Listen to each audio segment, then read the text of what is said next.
Good morning and welcome back to another Money Not Math conversation. I'm here because I love our country, but I believe our government is terrible at managing money and should not control our financial future. I believe hardworking people deserve to have more control of their money, more security in retirement, while losing less of taxes unnecessarily.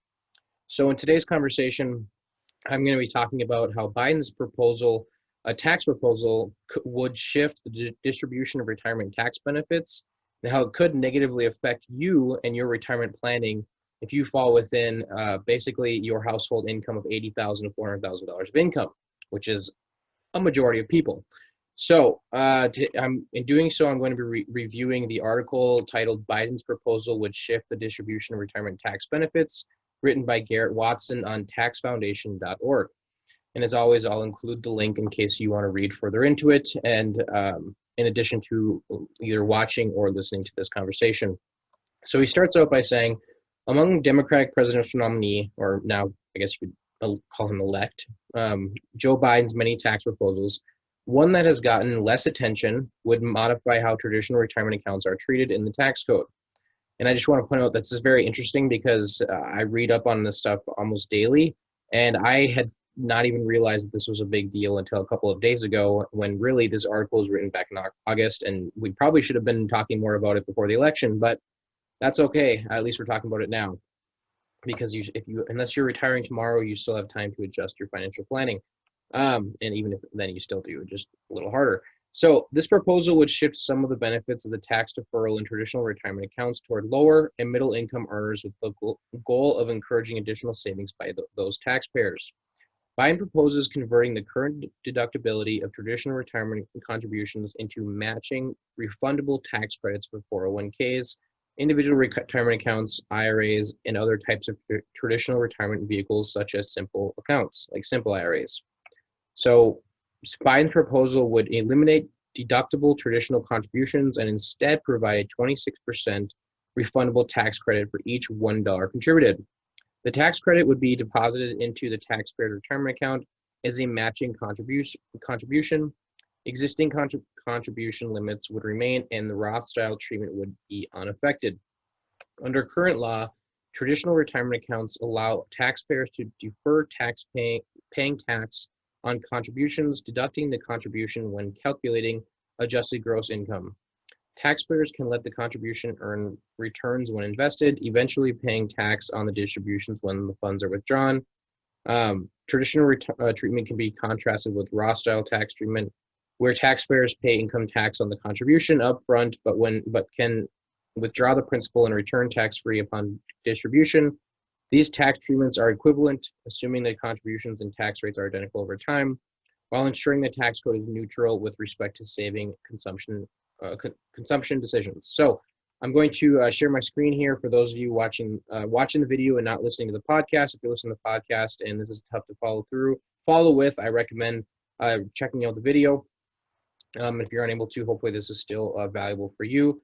So I'm going to go ahead and share my screen here. So here's the example they provide, and then I'm going to show you an example I drew out yesterday as well. My drawing clearly is not going to be as clean as the example they provide, but here's an example comparing the tax treatment of traditional 401ks and Roth 401ks. So if you were to contribute $1,000 to a traditional 401k, you don't pay tax on the traditional 401k contribution. And if 20 years later with a 7% return, that $1,000 would be worth about $3,869.68. However, when taxed at 20%, you're going to owe the IRS about $773.94, and you're going to get to keep about $3,095.75. Now, if you're currently in a 20% tax bracket as well, so the tax brackets stay the same at 20% in each case, and you contribute $1,000 to your Roth 401k, you're going to have to pay about $200 tax on your money, and that's going to grow at about 7% return, and you're going to pay no tax in retirement, so you're going to have about $3,095.75 in retirement. So essentially what this is saying, and this graphic isn't actually fully accurate, because when you contribute to a Roth 401k, you don't pay tax out of your account. You pay taxes out of your income tax when you file at the end of the year. So that money is already after tax and so on and so forth. Whereas in a traditional 401k, it's not like you have it's not like you have more money going into the traditional versus the Roth. You basically just don't get the reimbursement, or you basically have to pay more tax at the end of the year. But anyways, the point is, long story short, if you want more information on that, feel free to check out my other videos or reach out to me on how contributing to a 401k works, but both traditional and Roth. But the point is, if taxes were the exact same today as they are for you in retirement, there's no benefit to contributing to a traditional versus a Roth, because you're going to end up with essentially the same amount of money. So the reason why they talk about that is so you get an idea of what the current comparison is. Now, if Biden's tax proposal goes through and the traditional 401k tax deduction is replaced by a tax credit, I will pull up my screen here to try to give you an example of what I believe that means. Now, keep in mind, it hasn't been approved yet. So this is kind of my scribble, really quick scribble that I did yesterday. I apologize for the terrible handwriting, but I'll walk you through it since it's not easy to read, just to give you an idea.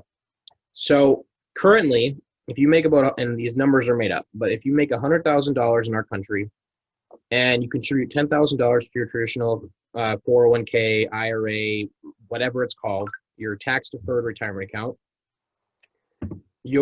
that $10,000 becomes an income tax deduction.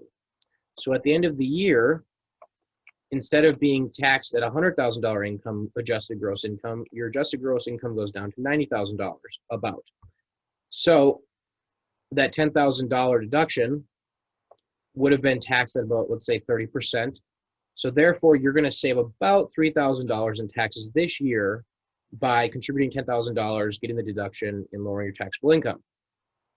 So what that says is that if you contribute $10,000, that $10,000 contributed to your 401k, we'll just say 401k for example's sake. Let's just say it doubles twice, so it doubles from 10,000 to 20,000, and then it doubles from 20,000 to 40,000. Once you get to retirement, if you're still in a 30% income tax bracket, you're going to owe the IRS $12,000 of that 40,000, because that's 30% of the 40, and you are going to get to keep $28,000 of the $40,000. So essentially, you're saving $3,000 this year, but you're going to owe the IRS $12,000 in retirement. So if taxes don't change, you aren't really saving money. You're just deferring when you're going to pay the tax, and you're going to end up having to pay more of a tax because your money compounded over time. So you basically just compounded the government's money while you were compounding yours. All right. Now, if taxes, so this scribble is really bad, so I'll just rewrite it. Now, what we have to be aware of is if taxes go down, right, with your traditional 401k, let's use blue. Let's say your tax rate goes down to 20%. All right. So a 20% tax rate in retirement, now you're going to owe about $8,000 to the IRS. So that's where you could argue that you had a savings, right? So even though this number is larger than that number, the percentage is less. So 20% of 40,000 is less than 30% of 10,000, right? So that's where people argue that you should put your money in a traditional 401k if you believe you'd be in a lower tax bracket in the future. Now, with the fact that we're $26+ trillion in debt, and depending on your political opinions of what tax rates are going to do in the future, if taxes were to go up, all right, so let's say taxes go up to 50% in the future. Now you're going to owe the IRS $20,000 of your 40, which means you're only going to, the IRS, which means you're only going to get to keep 20,000 as well. So now you defer a tax to save 3,000, and then you end up having to pay the IRS 20,000, so you didn't actually save any money, right? So that's how the current traditional 401k structure works. If taxes stay flat, you don't save any money. You just pay the IRS the same or if you're in the same tax bracket, you don't save money. You just pay less taxes this year and end up paying more taxes in retirement. Plus, your Social Security income is taxable based off your taxable income, which we don't go into today, but plus your Medicare costs are based off your taxable income. If you believe if your tax rates are lower in retirement than they are right now, that is where you can potentially save money, but you still have to keep in mind that if your taxable income in retirement, so I'll just write it out here, if your taxable income in retirement, if taxable income in retirement is above $44,000 per year when married, your Social Security, or up to 85% of your Social Security can be taxed again at your highest marginal tax rate, plus the additional Medicare parts like B and C and stuff like that are also costs are also based off your taxable income. So taxable income does have an effect on your retirement income. So that's how the current structure works. Now, with Biden's tax plan, from my understanding, we'll switch over to the right side here. You make $100,000 and you contribute $10,000. Your taxable income stays at $100,000, right? So you don't get any tax deduction. What instead you get is a 26% tax credit, which would be equal to $2,600 based off the $10,000 contribution. So then I think if you contribute 10,000, it doubles to 40,000. I think the 40,000 is yours. I don't think there's any taxable income paid in retirement, but I'm not sure how they're doing that. I'm still a little confused and unsure of how are they getting their money back, right? So if they're giving you a tax credit when you contribute, I have to assume that the IRS is going to take some chunk of this once you get to retirement. We just don't know how much until we find out more.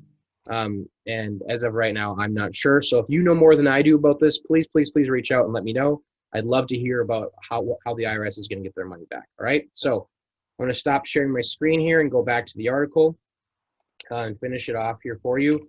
So because the individual income tax is progressive, the value of tax deduction rises, income increases, right? So as you make more, the value of deducting your tax deduction becomes more. For example, a taxpayer in the top marginal tax bracket receives a $37 tax benefit for every $100 contributed into a retirement account, while a taxpayer in the bottom bracket would only get a $10 tax benefit for the same $100 contribution. Biden's proposal would offer a flat 26% tax credit for retirement contributions, seeks to equalize this treatment. Compared to current law, though, the flat credit would provide a larger benefit to lower income earners and reduce the benefit to higher income earners. This can be illustrated by converting the proposed 26% tax credit into a tax deduction of equal benefit, allowing us to see how much of a deduction would need to be provided to give the same benefit as the matching tax credit. So to see how, this example is a little hard to follow, so bear with me, but hopefully it helps. That they provide here to see how, consider the after-tax cost of a taxpayer contributing $100 into a traditional account. The 26% credit is equal to a deduction at a 20.5% marginal tax rate for all taxpayers. Independent of their income level, if a taxpayer contributed $100 and received a 20.5% deduction, their after-tax cost of contributing $100 to their retirement account would be $79.50. Under Biden's proposal, if instead the taxpayer had no deduction, but contributed $79.50 and received a 26% matching credit, they would have contributed a total of about $100 at the same after-tax cost. Additionally, this credit is expected to be roughly revenue neutral, with the elimination of the deductibility offsetting the revenue lost from the new tax credit, so they claim. So in effect, the proposal takes the rising value of deductibility by income level and converts it into a flat deduction. This provides a new benefit to taxpayers in lower income tax brackets while providing a slightly worse treatment for higher earners. Keep in mind, their definition of higher earners is not very high. It's households with income over $80,000, all right? That's not that high. For example, a taxpayer in the 12% tax bracket earning $35,000 would receive a 12% deduction under current law for their traditional retirement contributions, but under Biden's proposal, would see an effective deduction at 20.5% marginal tax rate, which is higher, when they receive a 20% 26% matching tax credit. By contrast, a taxpayer in a 37% tax bracket would only receive an equivalent deduction at 20.5% marginal tax rate, rather than a deduction at a 37% marginal tax rate they receive under current law. This means that taxpayers in the 10% and 12% tax brackets, roughly up to $80,000 to $250 filing jointly, would benefit from this change, while those in higher brackets would lose some of the value of traditional accounts when compared to current law. Proponents of this change argue that it would help encourage lower income earners to save by providing a salient reward for saving in the form of matching tax credit and raise the value of saving on the margin. As higher earners tend to contribute more often, they also argue that higher earners would not decrease their savings on net, as they often use the retirement accounts to shift other savings they already had from taxable to non-taxable accounts. So there are drawbacks to this idea, however. The first, they think Roth-style retirement accounts will become more attractive to higher earners. In addition to other plans, right, there's overfunded whole life insurance, there's other ways you can save money after tax that could become much more valuable now that they're decreasing the value of traditional accounts. Second, this plan would reduce the tax benefit of traditional retirement accounts for those earning above $80,250 but under $400,000, violating Biden's tax pledge to not raise taxes on earners below $400,000 threshold. So that is the second time now that you'll notice that even though Biden said he wasn't going to raise taxes if you make less than $400,000, this is the second time that he actually will. Because by removing Trump's tax cuts, that's going to automatically increase your taxes. And by removing the tax deduction on 401ks, that could also increase your taxes owed. This proposal will be paired with additional changes, such as establishing an auto IRA. For lower income Americans, there's an opportunity to reform and simplify America's uncomplicated retirement savings options, short of replacing traditional tax deferral with tax credits. All right, so basically what I'm understanding is from all this, and I'm not 100% sure on this, I'm just guessing, is that the way that your money is taxed in retirement when pulling out of traditional accounts will stay the same.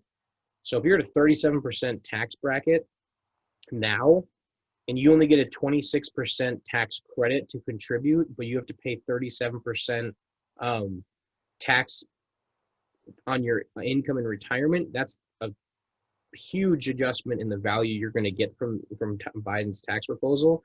And now imagine if taxes hike up to like 50, 60, 70%. So if you contribute today and you only get 26% credit, and then when you pull out in retirement, you got to pay 50+% on your income, that could have a huge effect on your retirement income in your overall planning. So overall, hopefully today's conversation brought you value. I know there was a lot there that might not have been the easiest to follow, so please don't hesitate to reach out with any questions or thoughts that you have.